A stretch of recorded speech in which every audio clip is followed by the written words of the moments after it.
ഗോപി, ഇപ്പോൾ ദൃശ്യങ്ങളിൽ നമുക്ക് കാണാം. ഇപ്പോൾ ഈ ഗോഡൌണിൻ്റെ വലത്തെ അറ്റം, അതായത് റീറ്റെയിൽ, ഇന്ന് പ്രവർത്തിച്ചിരുന്നത് റീറ്റെയിൽ ഷോപ്പ് മാത്രമാണ്. അതിൽ 30 പേർ ഇന്ന് ജീവനക്കാരുണ്ടായിരുന്നു എന്നുള്ളതാണ് നമ്മളോട് അല്പം മുമ്പ് ഇതിൻ്റെ ഉടമസ്ഥൻ മുകുന്ദൻ നമ്മളോട് പറഞ്ഞത്. ഇപ്പോൾ ഈ റീറ്റെയിൽ മേഖലയുടെ അടുത്തേക്ക് തീ പടർന്നുകൊണ്ടിരിക്കുന്നു.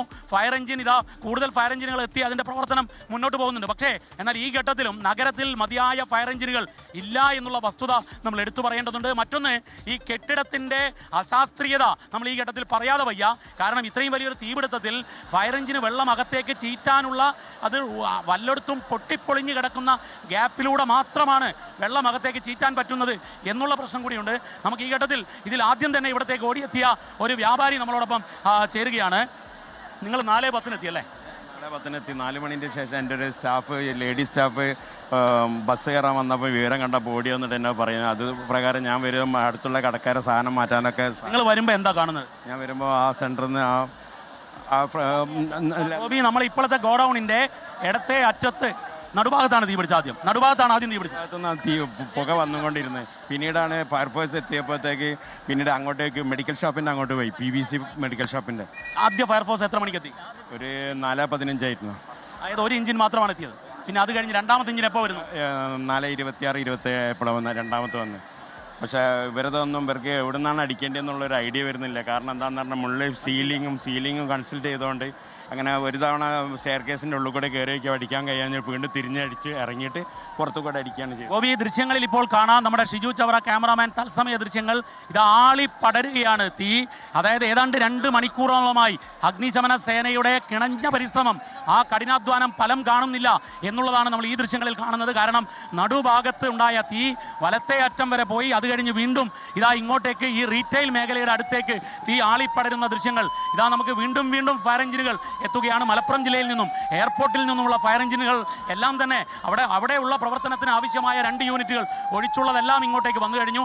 ഇതിനകം ഏതാണ്ട് 20ഓളം ഫയർ എഞ്ചിനുകൾ ഈ ബസ് സ്റ്റാൻഡിനകത്തും മാവൂർ റോഡിലുമായി വെള്ളം ചീറ്റിക്കൊണ്ടിരിക്കുന്നു. പക്ഷേ ഇപ്പോഴും തീ നിയന്ത്രണ വിധേയമല്ല. ആദ്യം ഫയർ എഞ്ചിനുകളുടെ എണ്ണം കുറഞ്ഞു എന്ന പരാതികളുണ്ട്. പക്ഷേ അതിനൊപ്പം തന്നെ പ്രധാനമാണ് ഈ കെട്ടിടത്തിൻ്റെ ഫയർ സേഫ്റ്റി സിസ്റ്റം തകരാറാണ് എന്നുള്ളത്. കാരണം ഇപ്പോൾ തന്നെ നമ്മളോട് സംസാരിച്ച ഈ ഒരു കടയുടമയായ ഒരാൾ പറയുന്നത് ഇതിൻ്റെ തൊട്ടടുത്ത് നിന്നും ആദ്യം എത്തിയ ആളാണ്. കാരണം കെട്ടിടത്തിനകത്തേക്ക് വെള്ളം ചീറ്റാൻ മൻസൂർ നമ്മളോട് പങ്കുവെച്ചത്, ഈ വെള്ളം ചീറ്റാൻ വേണ്ടി സാധിക്കുന്നില്ല. ഇപ്പോൾ ദൃശ്യങ്ങളിൽ കാണാം, ഈ കൺസീൽഡായ ഈ കെട്ടിടത്തിൻ്റെ മേൽക്കൂരയിലെ പാളികൾ പൊളിഞ്ഞതിനുള്ളിലൂടെയാണ് ഫയർ എഞ്ചിൻ വെള്ളം ചീറ്റിക്കൊണ്ടിരിക്കുന്നത് എന്നുള്ളതാണ്. അതായത് ഫയർ സെക്യൂരിറ്റി സിസ്റ്റത്തിൻ്റെ തകരാറ് കെട്ടിടത്തിലുണ്ട് എന്നുള്ളത് ഈ ഘട്ടത്തിൽ എടുത്തു പറയേണ്ടതുണ്ട്. കാരണം ഇത്രയും വലിയൊരു തീപിടുത്തം, ഇത് ഞായറാഴ്ച ജീവനക്കാരില്ല എന്നുള്ളത് കൊണ്ട് നമുക്ക് ദൃശ്യങ്ങളിൽ കാണാം. ഷിജു ചവറ വീണ്ടും വലത്തുഭാഗത്തേക്ക് ബാൻ ചെയ്യുമ്പോൾ മറ്റൊരിടത്തുകൂടി തീ ആളിക്കത്തുകയാണ്. മറ്റൊന്ന്, ഈ കെട്ടിടത്തിനകത്ത് ചായ കുടിക്കാൻ വേണ്ടിയുള്ള ഗ്യാസ് ടാങ്ക് ഇതൊക്കെ ഉണ്ട്. ഇത്തരം സംവിധാനങ്ങളെല്ലാം പൊട്ടിത്തെറിക്കുമ്പോൾ സ്വാഭാവികമായും ഇത് പ്രവർത്തിക്കാത്ത ദിവസമായതുകൊണ്ടാണ് വലിയ അപായം ഒഴിവായത്. ഗോപികൃഷ്ണൻ, ശരി, ഏതായാലും വലിയൊരു അപകടത്തിൻ്റെ വക്കിൽ നിൽക്കുകയായിരുന്നു. ആ ഒരു വലിയ അപകടം ഒഴിവായിട്ടുണ്ട്. ആളപായമില്ല എന്നത് ഇപ്പോഴും ആശ്വാസകരമായ വാർത്തയായി നമ്മുടെ മുന്നിലുണ്ട്. അതേസമയം തന്നെ തീ അണയ്ക്കാനുള്ള കിണഞ്ഞ് ഉള്ള പരിശ്രമം ഇപ്പോഴും നടന്നുകൊണ്ടിരിക്കുന്നു. പക്ഷേ അഗ്നിരക്ഷാ സേനകളുടെ നിരവധി യൂണിറ്റുകൾ എത്തിയിട്ടും തീ പൂർണ്ണമായി അണയ്ക്കാൻ 1.25 മണിക്കൂർ പിന്നിടുമ്പോഴും കഴിഞ്ഞിട്ടില്ല. തീ കൂടുതലിടങ്ങളിലേക്ക് ആളിപ്പടരുമോ എന്ന ആശങ്ക അതുകൊണ്ട് തന്നെ നിലനിൽക്കുന്നുമുണ്ട്. ഈ ബസ് സ്റ്റാൻഡിന് സമീപമുള്ള പ്രദേശമാണ്, അത് ഷോപ്പിംഗ് കോംപ്ലക്സ് ആണ്. അവിടുത്തെ വസ്ത്രവ്യാപാരശാല 3 നില കെട്ടിടമാണ്. അതിൻ്റെ ഗോഡൌണിലായിരുന്നു തീ ആദ്യം കണ്ടത്. ഷോർട്ട് സർക്യൂട്ടാണ് തീപിടുത്തത്തിന് കാരണമായതെന്നാണ് പ്രാഥമികമായ നിഗമനം. ഇക്കാര്യത്തിൽ കൂടുതൽ അന്വേഷണങ്ങൾ ആവശ്യമാണ്. ഏതായാലും സംയോജിതമായി ആളുകൾ അവിടെ നിന്ന് ഒഴിഞ്ഞു മാറിയതുകൊണ്ട് വലിയൊരു അപകടം ഒഴിവായി എന്ന് പറയാം. പക്ഷേ തീ അണയ്ക്കാൻ വേണ്ടിയുള്ള ശ്രമം ഏതാണ്ട് 15ഓളം യൂണിറ്റ് അഗ്നിരക്ഷാ സേനയുടെ യൂണിറ്റുകൾ എത്തിയിട്ടും തീ പൂർണ്ണമായി അണയ്ക്കാൻ കഴിഞ്ഞിട്ടില്ല എന്നത് നിലവിലും ഒരു ആശങ്കയായി തന്നെ തുടരുന്നുണ്ട്.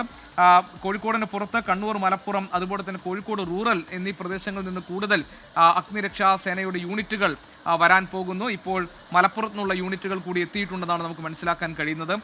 ഏതാണ്ട് 4 മണി കഴിഞ്ഞ് 5 മണിയോട് അടുപ്പിച്ചാണ് ഈ തീപിടുത്തം ഉണ്ടായത് എന്നാണ് പ്രാഥമികമായി നമുക്ക് മനസ്സിലാക്കാൻ കഴിയുന്ന കാര്യം. ഏതാണ്ട് 1.25 മണിക്കൂർ കഴിഞ്ഞിട്ടും കോഴിക്കോട് നഗരത്തിൽ വലിയ കനത്ത പുക പടർന്നിരിക്കുന്നു. അത് തീ അണയ്ക്കാൻ ഇതുവരെ കഴിഞ്ഞിട്ടില്ല. അതിനുവേണ്ടിയുള്ള ഊർജിതമായ ശ്രമങ്ങൾ തുടരുന്നു.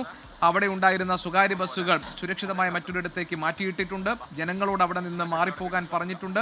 നഗരത്തിന്റെ മറ്റിടങ്ങളിൽ ഗതാഗത കുരുക്ക് അനുഭവപ്പെടുന്നുണ്ടെന്നുള്ള വിവരങ്ങൾ കൂടി ഈ സന്ദർഭത്തിൽ വരുന്നുണ്ട്. കാരണം ഇവിടെ ഗതാഗത നിയന്ത്രണം ഉള്ളതുകൊണ്ട് തന്നെ ചുറ്റിലും പുകയാണ്, വാഹനങ്ങൾ പുറത്തിറക്കാൻ കഴിയാത്ത സാഹചര്യമാണ്.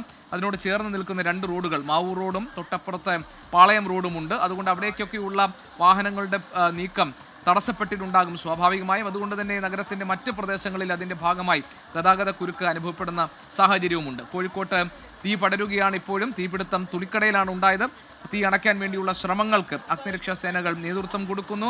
ഏതാണ്ട് 15 അഗ്നിരക്ഷാ സേനയുടെ യൂണിറ്റുകൾ എത്തി തീ അണയ്ക്കാൻ വേണ്ടിയുള്ള ശ്രമങ്ങൾ നടത്തിക്കൊണ്ടിരിക്കുന്നു എന്നതാണ് ഇപ്പോഴും നമുക്ക് മനസ്സിലാക്കാൻ കഴിയുന്നത്.